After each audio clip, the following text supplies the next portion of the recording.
Bonjour, c'est Frédéric. Bienvenue dans un nouveau bullet vlog. C'est un rainy vlog. D'ailleurs, au moment où je suis en train d'enregistrer la voix, il continue de pleuvoir. Ce mois d'octobre a été très fourni en dessin et je vais vous expliquer pourquoi.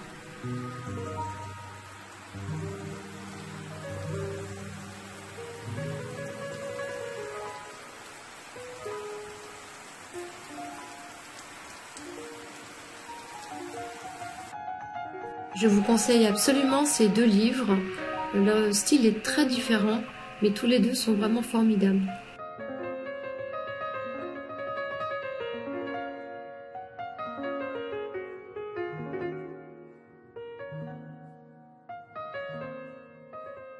Au bureau, j'ai un nouveau collègue qui est arrivé et qui est vraiment très sympa.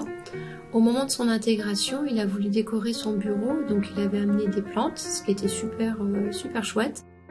Mais au bout d'un moment, les plantes ont commencé à faner, il n'y avait plus de fleurs. Donc je lui ai proposé de récupérer les deux pots. J'avais dans l'intention de les rempoter et de leur donner du reiki pour voir si elles allaient de nouveau fleurir. Et vous allez voir, je pense que le pari est gagné.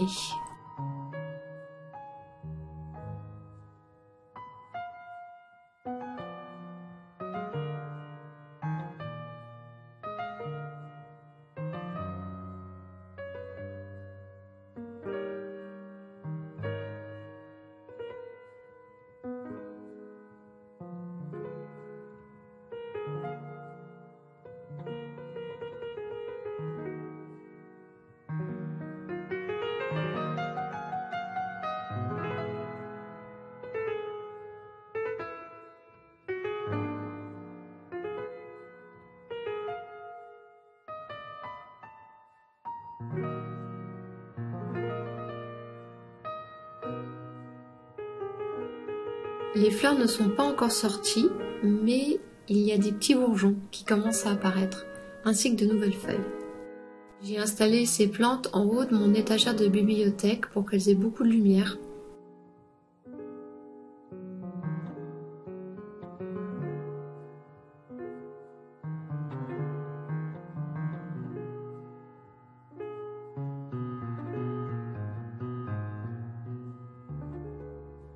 Je suis passée aussi au Secours Pop parce que j'avais besoin d'habits et de matériel. J'ai vraiment trouvé des pépites, notamment une polaire pour moi, des chaussures et un cadre pour pouvoir encadrer mon Bruce Lee. Je vous conseille absolument ce film. S'il n'y a qu'un film à voir cette année, c'est celui-là. Il est vraiment génial. Il faudrait pouvoir le voir plusieurs fois parce qu'il est très dense. Il y a beaucoup de choses qui se passent et puis au niveau esthétique, c'est une tuerie. L'esthétique, les acteurs, les combats, tout est magnifique.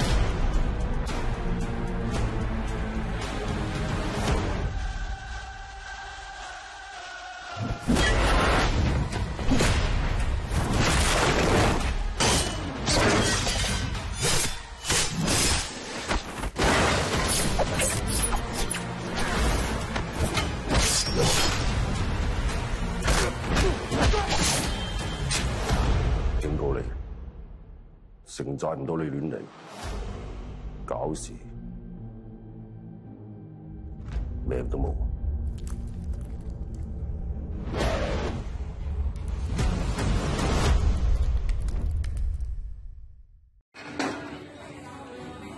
Je suis sortie aussi avec une amie.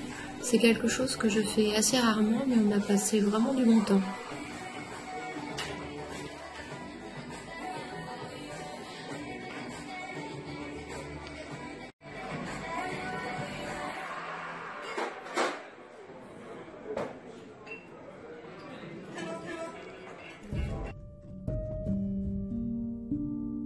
Comme d'habitude, on aime aller se promener dans le parc du Vinaigrier qui se trouve juste à côté de chez moi. Et cette fois-ci, nous sommes allés assez loin avec ma fille. À l'aller, tout s'est bien passé. Par contre, au retour, on a fait une rencontre très particulière.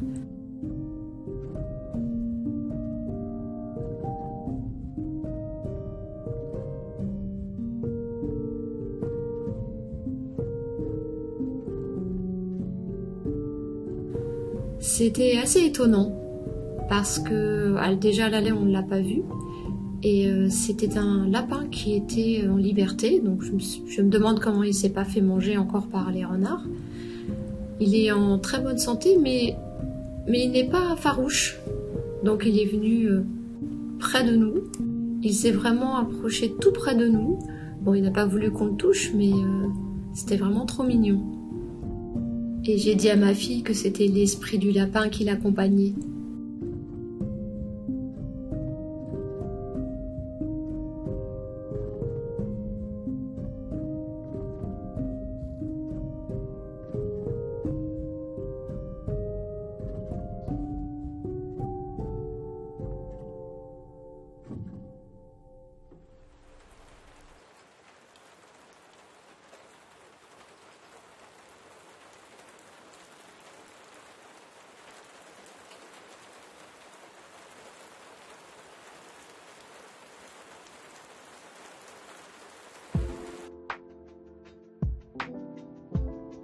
Ce mois-ci, au niveau du dessin, j'ai fait beaucoup d'expérimentations. J'ai testé les feutres à alcool rehaussés de crayons de couleur. C'est une technique qui me plaît bien. Je vais vous montrer tout à l'heure ce que ça peut rendre.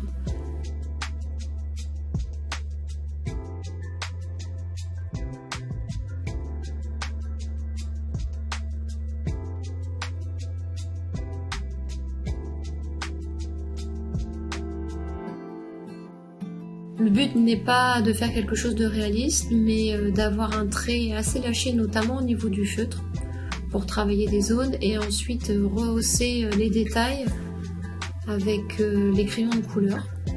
Pour l'instant, je reste sur les paysages. J'aimerais bien pouvoir explorer cette thématique.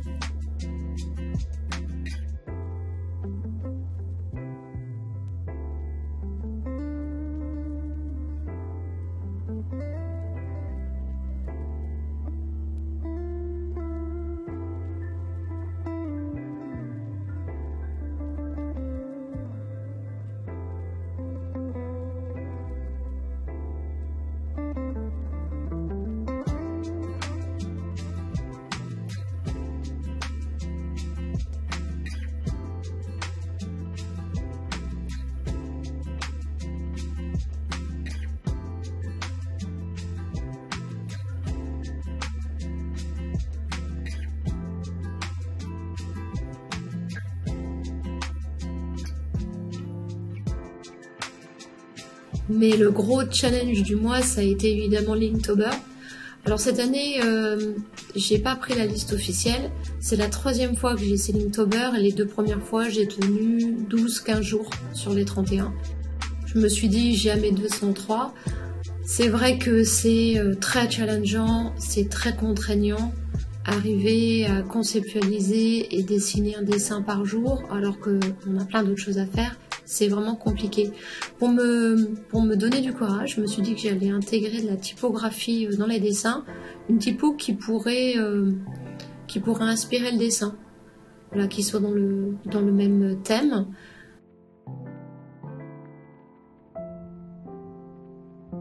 Deux ou trois fois, j'avoue que j'ai failli lâcher, parce qu'il suffit qu'un week-end, par exemple un samedi, un dimanche, j'ai pas le temps de travailler. Ça veut dire que le lundi, j'ai déjà 3 dessins de retard, et même si je fais des petits formats, c'est pas évident de remonter le retard. Mais je suis super contente, parce que non seulement j'ai fait des dessins que j'ai trouvé intéressants, j'ai choisi une liste qui m'inspirait. J'ai pu beaucoup aussi travailler la typographie. Et voilà quoi. Sur les 31 dessins, il y en a vraiment peu que je n'aime pas tellement. Parce que j'ai travaillé vite, mais j'avais choisi quand même des illustrations qui me plaisaient. Je me suis pas mal inspirée de Pinterest pour pouvoir avancer rapidement. Je m'étais aussi donné en contrainte de travailler sur presque du monochrome. Donc il y avait toujours la couleur blanche qui revenait. En général, j'utilisais 1 ou 2 crayons de couleur ton sur ton sur le papier de couleur.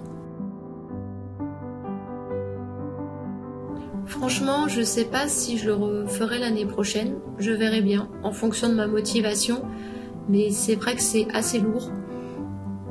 Peut-être au feutre, avec les crayons de couleur, ça pourrait être sympa de tester. J'ai pas vraiment d'endroit de prédilection pour dessiner.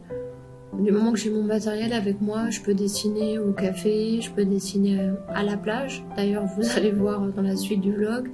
Je peux dessiner chez moi, au bureau.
Linktober m'a fait réfléchir à cette idée de dessiner plus souvent parce que c'est le principe de ce challenge. Je me suis rendu compte que Pinterest ne répondait pas forcément à ce que j'attendais. Je perdais beaucoup de temps parfois pour ne pas trouver d'idées. et je me suis demandé quand est-ce que je scrollais en fait. En général, je scrolle un petit peu le matin au petit-déj en regardant Instagram. Et je me suis dit pourquoi est-ce que ça serait pas un peu plus actif, un peu moins passif. Et c'est là que m'est venue l'idée des scrolling drawings. Le but c'est de regarder un feed, que ce soit Instagram, enfin moi j'utilise Instagram en tout cas, de piquer des éléments graphiques à droite à gauche, des typos, des éléments de photos, de dessins, voilà, et de recréer une nouvelle composition, un nouveau dessin à partir de ces éléments-là. Donc la création finale est complètement originale parce qu'elle est réinterprétée et composite par rapport à toutes les inspirations que j'ai pu voir. Donc j'ai commencé à faire ces scrolling drawings depuis peu. Je me suis mis une contrainte au niveau des couleurs. Faire une couleur froide avec une couleur plutôt chaude et un fond coloré, all over, avec le dessin qui pourrait être haussé de feutre noir.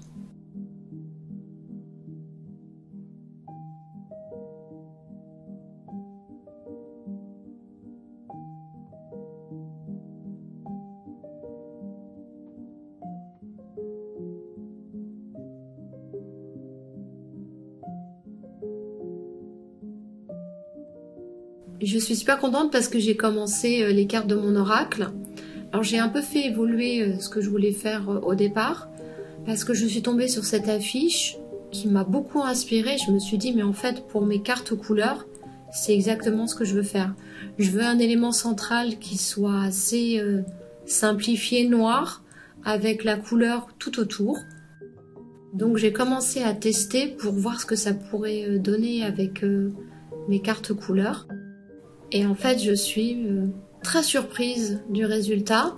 J'arrive à des cartes finalement assez ésotériques dans leur forme, alors que c'est pas du tout ce que j'avais prévu de faire. Je pensais faire quelque chose d'assez réaliste, simplifié mais réaliste.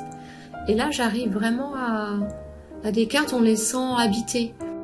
Je sais que lorsque j'étais en train de les dessiner, donc en général, je choisis 2 mots qui sont inspirants sur la carte. Bon, il y en a une où j'en ai choisi 3 parce que ce sont 3 mots qui sont sortis.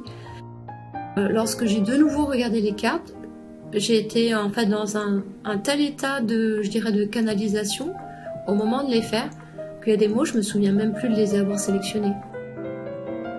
Et c'est là que je sens que je suis dans la bonne direction. Parce qu'il ne faut pas que ça soit un oracle qui soit esthétique, joli, non. Il faut que ça soit un oracle qui soit canalisé, qui soit vraiment très aligné avec l'expérience d'éveil que j'ai pu vivre.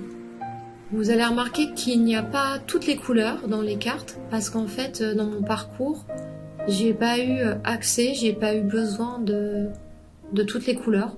Donc en fait, pour continuer à rester dans ma vérité, il y a des cartes couleurs qui n'existent pas dans mon oracle.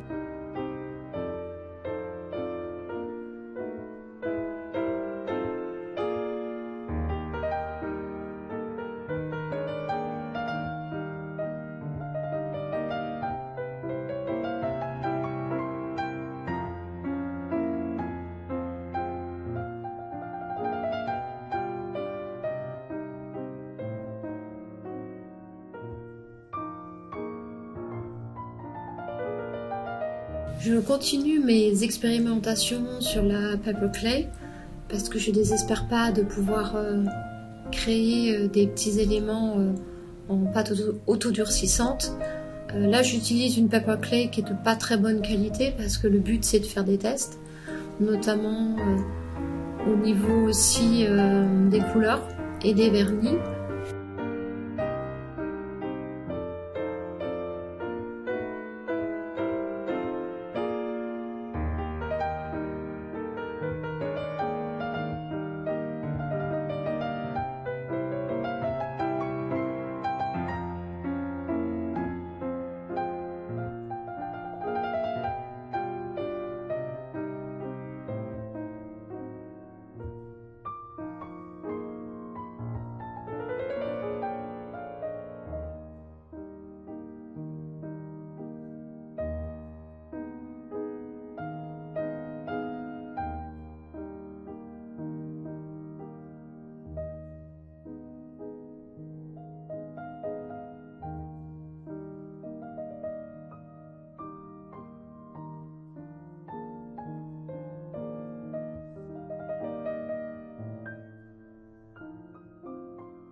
Je suis passée chez Rouget et Play pour sélectionner 2 couleurs, un doré et un rouge, ainsi que du vernis. Je me suis rendu compte en faisant les tests qu'il me faudrait au moins 2 couches de couleurs, presque 3 couches de vernis pour arriver à un résultat qui me satisfasse.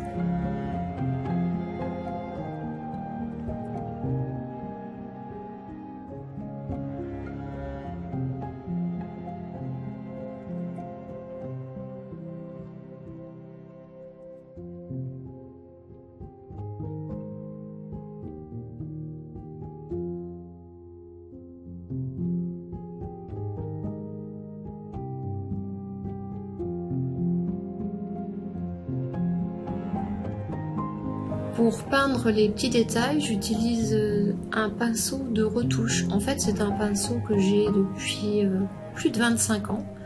Je l'utilisais auparavant pour retoucher les photos argentiques en noir et blanc, parce que lorsque l'on développe les photos soi-même, même si on fait attention aux poussières, il arrive que sur le résultat, il y ait des petits points blancs qui indiquent qu'il y a des poussières ou des petites fibres synthétiques qui se sont installées au moment de l'insolation. Donc il est assez fréquent de devoir retoucher ses propres photos. On le fait sur de la photo noir et blanc, on le fait avec de l'encre de Chine et on utilise un pinceau très très fin et on fait plein de petits pointillés pour arriver à un gris qui corresponde à celui de la photo et pour arriver aussi à un grain qui correspond à celui de la photo.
Je voulais vous parler de ce livre, ça a vraiment été une découverte pour moi.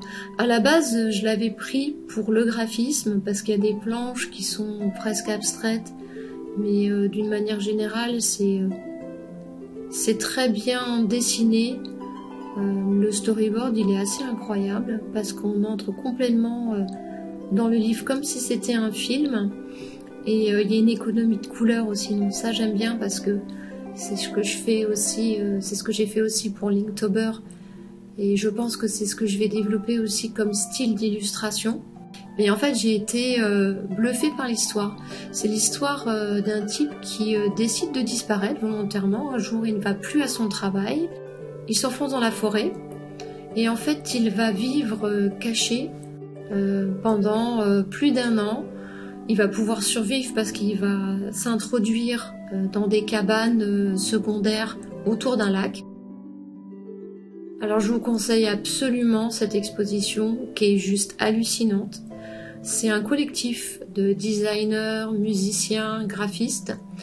Ils ont créé des insectes à partir de morceaux d'instruments de musique qui étaient usagés.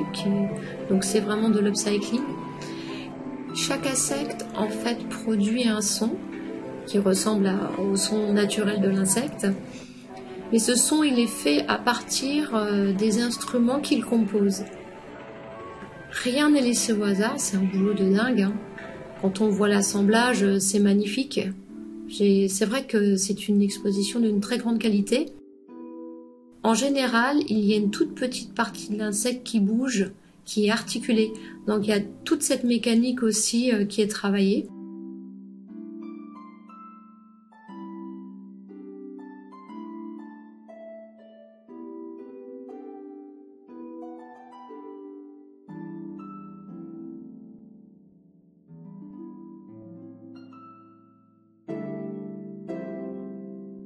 Normalement, je lis pas de manga. En fait, pour tout vous dire, c'est mon premier manga. Je suis tombée sur Boko et j'ai adoré. Donc le problème, c'est qu'il y en a 18 et pour l'instant, j'en ai trouvé que 5 à la bibliothèque et je pense que ça va être compliqué pour moi de lire la suite. C'est une réédition d'un manga des années 90. Alors les puristes vont vous dire que le trait, il est un peu gras. Voilà, bon. Moi, je trouve le dessin génial. Je trouve l'histoire incroyable.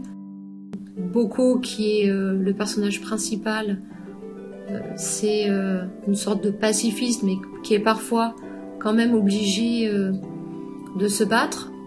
Sa spécificité, c'est qu'il aide les cités à se défendre au niveau stratégique contre les envahisseurs, contre les autres régions de Chine. Donc c'est super intéressant en termes de stratégie. Et quand je commence à lire un Boko, je prends un café, je m'assois et je sais que je vais pas pouvoir le lâcher jusqu'à ce que je l'ai terminé. Donc je recommande à 200%.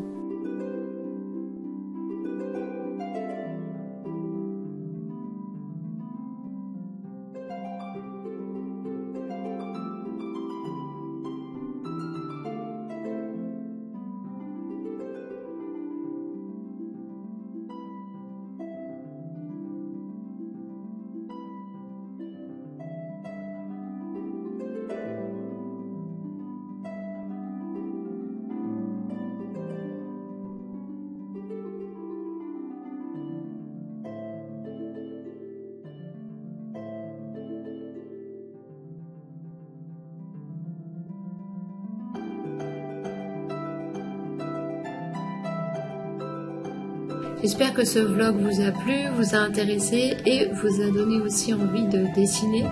N'hésitez pas à me suivre sur mes réseaux sociaux, à liker. Ça fait toujours du bien d'être encouragé dans ce travail. Et à bientôt!